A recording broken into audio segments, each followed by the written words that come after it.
오늘은 창세기 12장 1절에서 9절까지 부르심과 순종의 삶이라는 제목으로 은혜를 받고자 합니다. 여기 창세기 12장에 하나님이 아브라함을 부르시는 이야기가 나오는데, 하나님이 아브라함을 부르신 것은 구약에서 가장 중요한 역사적 사건입니다. 근데 그 이후의 이야기는 하나님이 아브라함에게 약속한 그 약속이 어떻게 이루어지는가 하는 것을 이야기하는 것이 그 다음 구약의 내용이에요.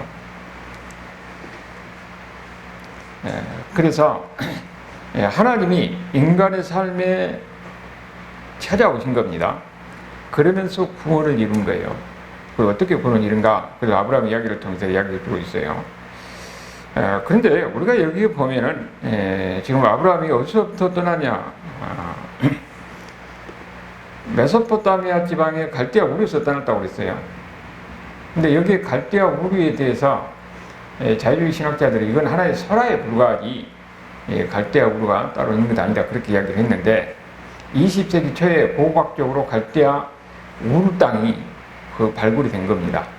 그게 고고학적으로. 그리고 그 우르 지역에서 달의 신을 섬기는 그런 여러 가지 유물도 나와요. 그러니까 성경이 얼마나 분명한 사실인가 하는 것을 우리에게 가르쳐 주는 거죠. 그런데 하나님이 아브라함을 찾아오실 때 이야기를 보면은 아브라함이 가장 힘들 때, 절망적인 상황 속에 있을 때 하나님이 찾아온 겁니다. 창세기 1장에서 11장까지 이야기는 인간의 절망에 관한 이야기라고 그랬어요. 하나님이 복을 주셨는데 인간이 결국은 지혜를 범하고 그러다가 홍수로 인해서 심판을 당했지요. 그리고 그 중에서 하나님을 섬기는 롯과 그 가족을 살려서 새로 또 일과 시작되는데, 그들도 하는 삶이 결국은 하나님을 데려가는 거예요. 그게 뭐냐면 바벨탑 사건으로 나오는 겁니다. 바벨탑 사건을 통해서 다시 한번 인간은 더 이상 희망이 없고 절망적인 그런 상황이다 하는 것을 보이는 겁니다. 그럴 때에 하나님이 이제는 더 이상 희망이 없고 절망적인 상태에 있는 인간을 찾아오신 거예요. 찾아오셔서 인간에게 일방적으로 구원을 베푸신 겁니다. 그게 바로 아브라함에게 찾아온 거예요.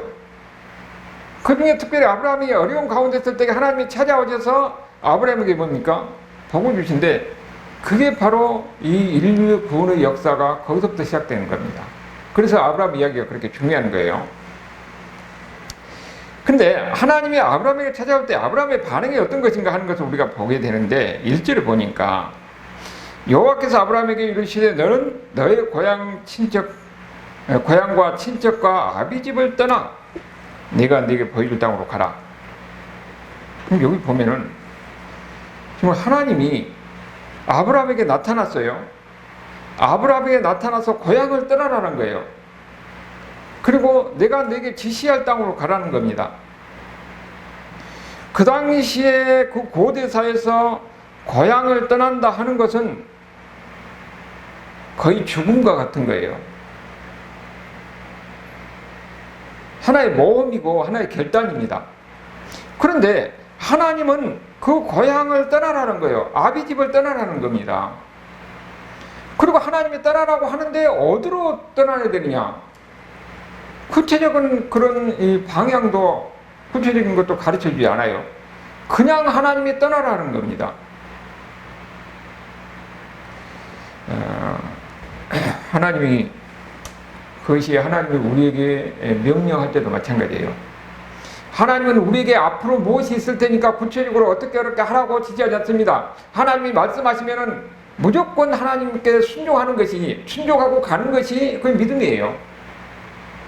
우리가 보면은 아브라함에게 거기서 떠나라고 해서 아브라함이 그냥 갔을까? 우리가 그 쉽게 우리가 생각했던 믿음이라고 해서 하나님이 나에게 와서 하라겠어 금방 이렇게 되냐? 그게 안 돼요. 근데 여기에 대해서 사도행전 7장 2절 3절에 보면은 메소포타미아에 있을 때에 하나님이 영광의 하나님이 나타났다고 그랬어요. 그 우상을 섬기고 다른 신을 섬기고 있는 그 집안에 아브라함도 그러니까 우상을 섬기고 있었잖아요. 하나님의 영광의 하나님이 나타난 겁니다. 그러니까 영광의 하나님이 어떻게 나타나느냐? 꿈을 통해서 나타날 수도 있고 어떤 환상을 통해서 나타날 수도 있는 거예요. 그렇게 하나님이 나타나면 그 다음에 사람들에게 임하는 건 뭐냐면 두려움입니다. 그 두려움 가운데서 그 다음에 순종하게 돼 있어요. 아브라함이 아마 하나님의 영광의 하나님이 나타나니까 아브라함이 굉장히 놀랐을 것이에요. 그러면서 자기 아버지, 자기 집 형제들 온 집안에게 영광의 하나님이 나타났는데 하나님이 이렇게 하더라 하면서 온 집안에 굉장히 소동이 일어났을 것을 우리가 얼마든지 상상해 볼 수가 있는 겁니다. 그러니까 온 집안이 결국은 여기를 떠나서 하란까지 가는 거예요. 근데 하나님이 가라고 하는데 구체적인 방향도 없습니다. 그냥 가라고 하는 거예요. 믿음이라는 것은 하나님만 바라보고 가는 거예요. 하나님이 구체적으로 어떻게 하라는 것은 없어도 하나님의 말씀 있으니까 하나님만 바라보고 가는 겁니다. 그러면서 아무것도 모르지만은 그냥 한 걸음 한 걸음 가는 거, 그건 믿음이에요. 아브라함의 믿음이라는 것이 무슨 대단한 것이 아니에요. 오직 하나님만 바라보고 한 걸음씩 나가는 것, 하나님 인도하기까지 나가는 것이, 그것이 아브라함의 믿음이에요. 그것도 동시에 우리의 믿음도 마찬가지입니다. 결국은 그렇게 해서 아브라함이 자기 메소포타미아 고향 아버지 집을 떠나지요. 그런데 자기만 떠난 것이 아니라 아버지 테라도 모시고 가고 거기에 집안이 다 갑니다. 결국은 그 하란으로 가서 우리가 그 지도에 보면은, 그 지도를 한번 여기 봐봐요. 거기 보면은 우르 땅에 있다가 거기 하란이 그 중간에는 뭐냐면은 여기가 다 지금 사막지대예요. 그러니까 갈 수가 없습니다. 그러니까 그 강 주변에서 이 도시들이 있고 그러니까 사람들 거기 사는 거지요. 결국 그래가지고 제일 북쪽에 있는 하란까지 간 겁니다. 하란까지 가서 다시 세겜으로 베델로 이렇게 남방까지 이렇게 내려오는 그런 여정이에요. 그러니까 하란이 어디 있다 하는 것을 우리가 상상해 머릿속에 염두에 두고 얘기하는 겁니다. 근데 아브라함이 갈 때에 누구를 데리고 갔답니까? 아버지 테라를 데리고 갔어요. 거기에 또 나홀의 집안도 다 같이 갑니다. 그런데 아버지 테라가 하란에서 더 이상 움직이지 않는 거예요. 그 얼마나 오래 살았는지는 모르지만은 결국은 테라가 죽고 나니까 하나님이 거기서 떠나라고 해가지고 그 다음에 하란에서 가나안 땅으로 들어오게 되는 겁니다. 그때 하란에 누가 거기 머물러 있느냐? 나홀의 집안, 거기 나중에 거기서 리브가가 나오지요. 나홀의 집안이 거기를 이 하란에가 다 머물러 있는 겁니다. 그때 거기서 아직 결혼하지 않은 조카 롯만 데리고 가나안 땅에 들어가는 거예요. 결국은 그렇게 해가지고 가나안 땅에 들어가게 되는 건데, 하나님이 아브라함을 부르실 때에 그 축복하는 내용이 나옵니다. 그 약속하는 것이 2절에 보니까 내가 너로 큰 민족을 이루고 내게 복을 주어 내 이름을 창대케 하리니 너는 복이 될지라 그랬어요. 여기 보면은 지금 아브라함 개인에게 하는 그 축복의 내용이 나오는 거죠. 그 첫 번째로 보니까 뭐라고 그러냐면은 내가 너로 큰 민족을 이룬다고 그래요. 아니 지금 아브라함이 지금 어쩌냐면은 하란에서 가나안 땅에 들어갈 때에 나이가 75세예요. 거기 4절에 보면 그 나오죠. 아브라함이 하란을 떠날 때 75세였더라. 75세. 그러니까 아브라함은 이때 지금 자식도 없습니다. 나이는 75고 자식도 없는데 하나님이 뭐라고 하냐면은 너로 인해서 큰 민족을 이룬다는 거예요. 우리가 상식적으로 생각하면 아브라함의 이야기를 들을 때 얼마나 황당하겠습니까? 그런데 이 말씀을 누가 했냐면은 여호와 하나님이 한 겁니다. 하나님이 그렇게 말씀하시니까 그 말씀을 그대로 듣고 믿을 수밖에 없지요.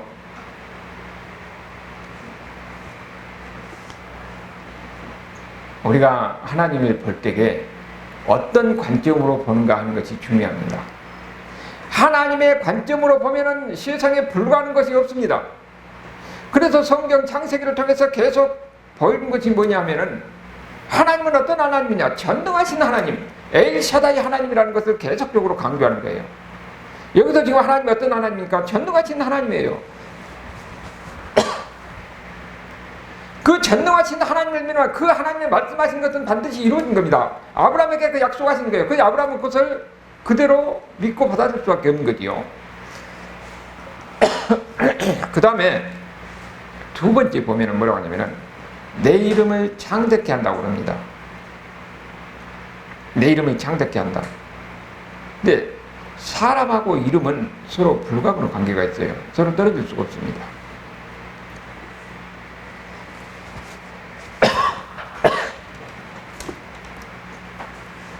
여기 보면은 바벨탑 사건을 통해서 우리가 보이는 것은 뭡니까?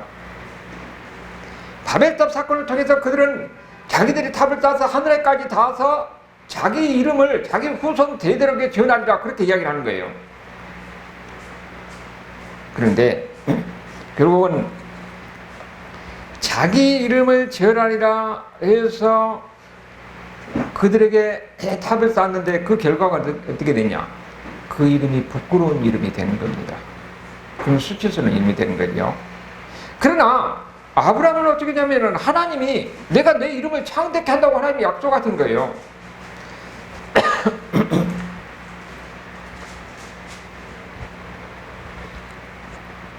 내 이름을 존귀하게 한다는 겁니다.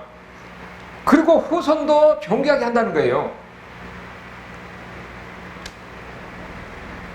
사람이 자기 이름을 존귀하는 것이 아니라 하나님이 그 이름을 존귀하게 할 때 그 존귀하게 되고 그 후손에게도 그 이름이 존귀하게 되는 거예요. 내 이름을 존귀하게 되고 그 이름이 대대로 후손들에게 이 복이 되는 거라는 것을 하나님이 약속하는 겁니다.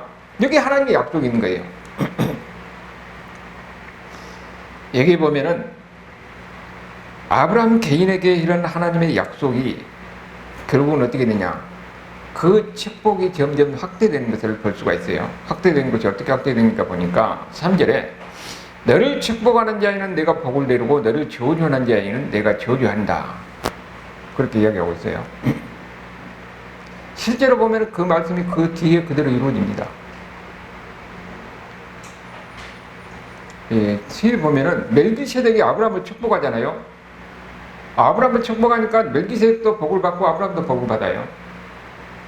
처음에 그 뒤에 보면은 또 이삭이 가는 곳마다 침을 파니까 물이 나오지요.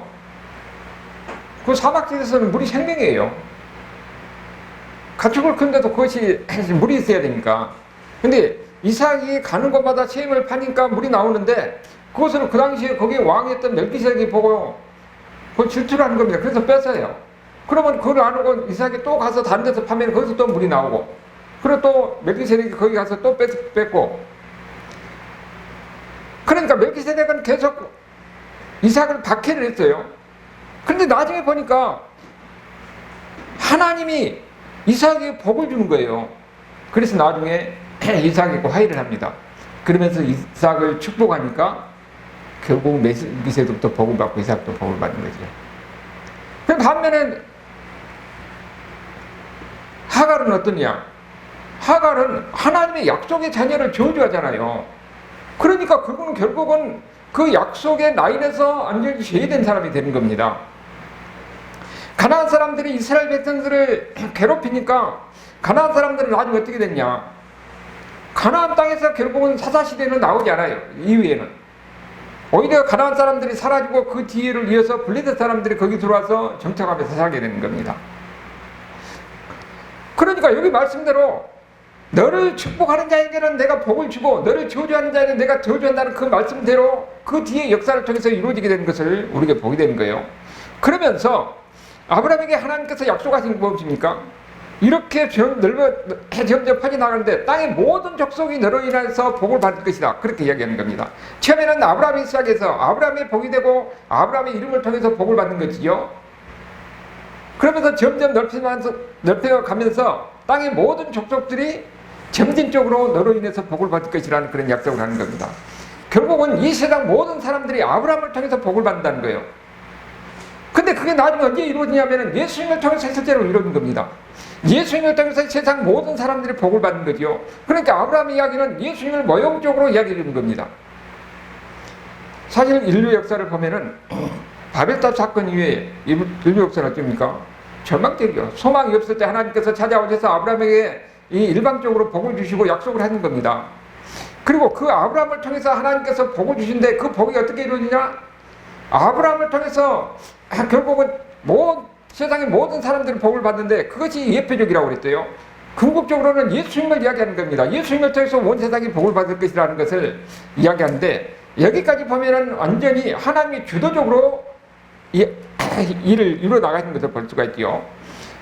그러면은 그런 가운데서 아브라함이 이제는 받아들이면서 순종적으로, 수동적으로 순종하는 그런 이야기가 이제 4절 5절에 나오는데 여기 보니까 이에 아브라함이 여호와의 말씀을 따라갔고 롯도 그와 함께 갔다. 그래서 하란을 떠날 때에 나에게 75세 했다고 그랬죠. 아버지 데라가 하란에서 죽으니까 하나님이 나타나서 그에게 떠나라고 하는 거예요. 우리가 이 앞에 창세기 11장에서 봤죠. 결국은 거기서 자기 조카 롯을 데리고 간 겁니다. 그게 나홀은 거기에 남아있고. 그리고 이제 그렇게 해가지고 결국은 어떻게 했냐. 가나안 땅에 들어가게 되는 거예요. 하나님의 말씀대로 순종해서 거기 지금 하란 땅에서 가나안 땅에 들어가서 세겜까지 가는데 그 거리가 얼마냐면 1200km 되는 겁니다. 부산에서 신의주까지가 400km니까 거기에 3배의 거리를 갔다고 상상해 보면은 얼마나 먼 거리를 갔어요. 그러니까 그 가는 도중에 많은 도시들이 있습니다. 옮겨가면서 살고 하면서 오랜 시간을 거쳐서 결국은 가나안 땅에 들어가게 되는 겁니다. 가나안 땅에 들어가는데 5절에 보니까 거기서 우리가 뭘 보냐면은 아브라함이 그의 아내 사레와 조카 롯과 하란에서 모은 모든 소유와 그랬어요. 그러니까 아브라함이 가면서 거기서 많은 그야말로 돈을 벌었던 모양이에요. 그래서 모든 소유 그리고 얻은 사람을 이끌고 가나안 땅에 들어갔다고 그랬어요. 그러니까 이 얻은 사람이 누구냐 하는 거예요. 얻은 사람이 모든 소유 많은 재물도 얻었고 동시에 그 노예도 얻었느냐, 그렇게 볼 수도 있지만은 그 유명한 이 구약 신학자인 가수토라는 사람은 아브라함이 그때 전도를 해가지고 거기에서 하나님을 믿는 사람을 데리고 갔을 것이다, 그렇게 얘기하는 겁니다. 아브라함 지금 어떤 사람이었어요? 영광의 하나님이 찾아왔어요.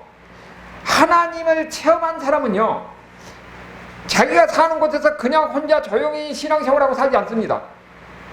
자기를 찾아온 그 영광의 하나님, 꿈을 통해서 왔든지 아니면 환상을 통해서 왔든지 하나님이 찾아온 그 하나님에 대해서 증거하지 않고는 견딜 수가 없는 겁니다. 그러니까 아브라함이 자기 고향에서 부모 형제들에게 이야기하면서 온 가족이 옮길 수 없는 그런 상황이 됐고, 그리고 아버지 데려가 죽다 하란에서 오랫동안 거주하면서 그거는 자기가 만난 하나님, 여호와 하나님에 대해서 증거했을 것이에요. 그 하나님이 어떤 하나님들을 이야기했을 것입니다. 전도했을 것이에요. 복음을 증거했을 것입니다. 그런 가운데서 그 아브라함의 하나님을 믿는 아브라함의 삶을 보고 그 주변에 있는 사람들이 거기에 믿고 그러면서 아브라함과 행동을 같이 하는 겁니다. 하나님의 인도하심대로 가나안 땅에 들어가는 거예요. 아브라함이 자기가 만난 하나님, 자기의 말씀하신 하나님, 자기에게 약속하신 하나님, 그 하나님에 대해서 이야기하니까 그 하나님을 옆에 사람들이 듣고 믿고 순종하면서 같이 결단하는 겁니다. 행동으로 오는 거예요. 결국은 그런 가운데서 가나안 땅에 들어가게 되는데,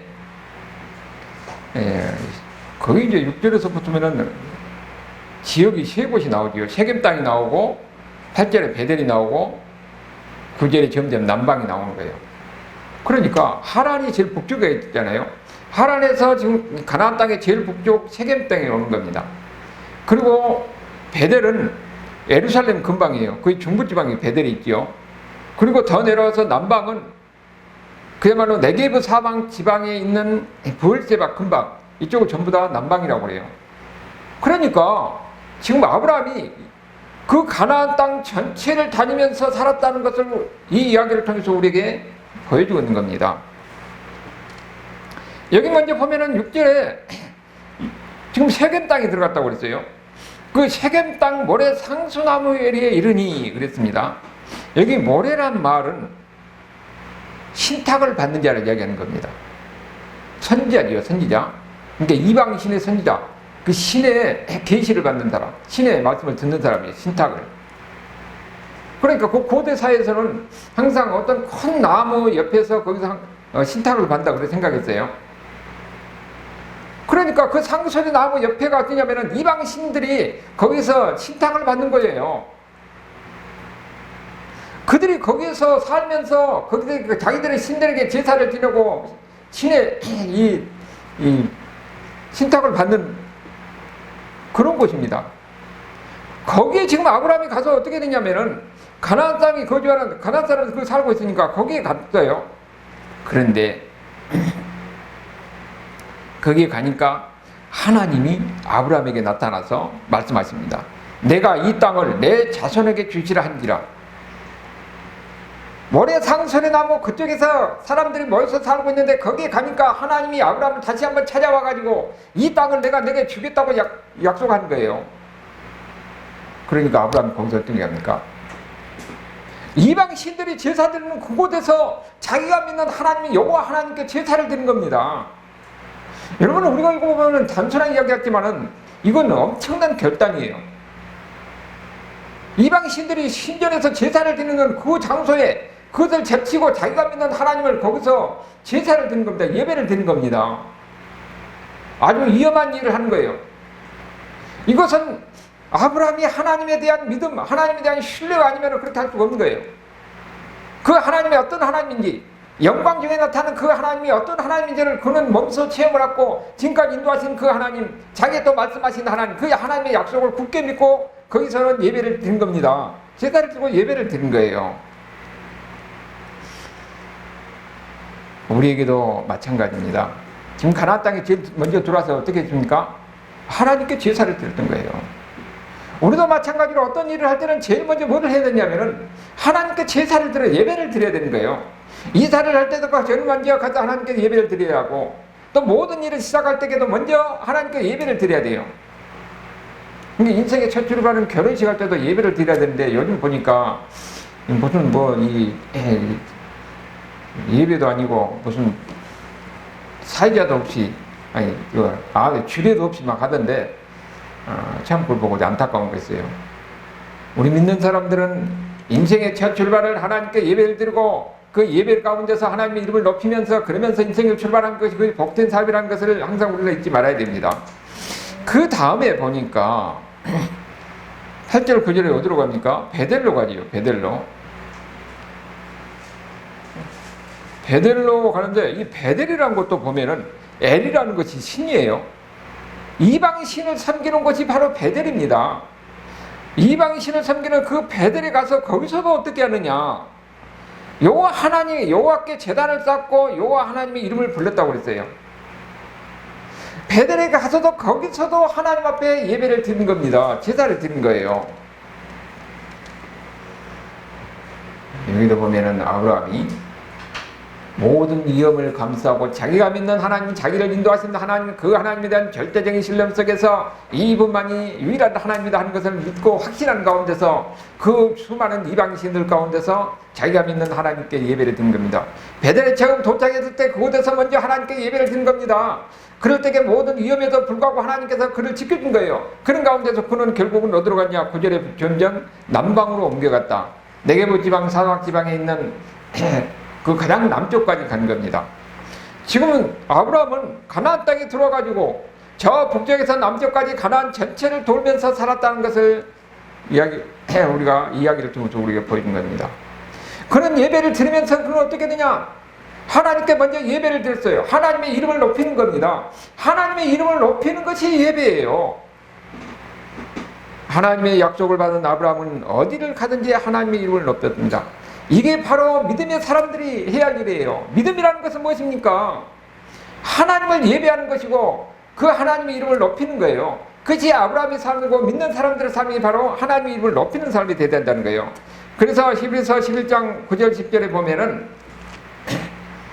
믿음으로 그가 이방 땅에 있는 것 같이 약속의 땅에 거류하여, 여기는 뭐냐면은 약속의 땅에, 이방 땅에 있는 것 같이 거류했다는 거예요. 거류했다는 것은 거기서 영구적으로 사는 것이 아니라 나그네의 삶을 사는 거예요. 일시적으로 사는 겁니다. 언제든지 떠날 준비를 하고 살았던 거예요. 이것이 아브라함의 삶이었다는 겁니다. 그러면서 그가 10절에 보면은 그가 하나님의 계획하시고 지으실 터가 있는 성을 바랐습니다. 그런 결국은 하나님의 약속을 바라보고 사는 겁니다. 하나님은 그에게 약속을 했는데 구체적으로 어떻게 줄 것인지에 대해서 약속을 하지 않았어요. 그렇지만은 오직 하나님께서 인도하신 곳, 그곳을 향해서 가는 겁니다. 하나님이 인도하신 곳에 가는데 항상 떠날 준비를 하면서 그렇게 살았던 것이 아브라함의 삶이라는 겁니다. 그러면서 우리 믿는 사람들에게 골로새서 3장 1절에서 4절까지 이야기를 통해서 보이는 것은, 우리 예수 믿는 사람들은 항상 이 땅이 아니라 위의 것을 바라보고 살라고 그랬어요. 위의 것을 바라보고 살라. 항상 우리는 위의 것, 결국은 천국을 바라보고 사는 거예요. 우리는 이 땅에서 사는 것이 영원히 이 땅에서 사는 것이 아니라 이 땅에는 거류한 자로서 삶을 사는 겁니다. 아브라함처럼 언제든지 떠날 준비를 하는 거예요. 우리가 이 땅에 살면서 마찬가지로 우리가 궁극적으로 갈 곳은 그 가나안 땅을 통해서 예표로서 우리에게 보여주는 천국입니다. 여기 아브라함이 가나안 땅에서 사는 것도 궁극적으로 천국을 상징적으로 그렇게 보이는 거죠. 우리가 갈 곳은 궁극적으로 천국이에요. 그래서 이 땅에서는 항상 어떻게 살아야 되냐? 항상 거류하는 자로서 나그네의 삶을 살아야 돼요. 언제든지 떠날 준비를 하는 삶을 살아야 됩니다. 그것이 믿는 자의 삶이라는 것이에요. 아브라함이 하나님의 약속을 믿고 산 같이 우리도 하나님의 약속을 믿고 거룩한 자의 삶을 살아야 됩니다. 천국을 바라보고 그 항상 소망을 가지고 항상 언제나 떠날 준비를 하고 선 삶, 하나님의 인도하신 가운데 어디를 가든지 거기에 가면서 순종하는 자의 삶, 그게 바로 믿는 자의 삶이고 우리 모든 삶이 되어야 된다는 것을 오늘 아브라함의 이야기를 통해서 우리에게 보여주고 있습니다. 이런 은혜가 함께하기를 주님의 이름으로 축원합니다. 아멘.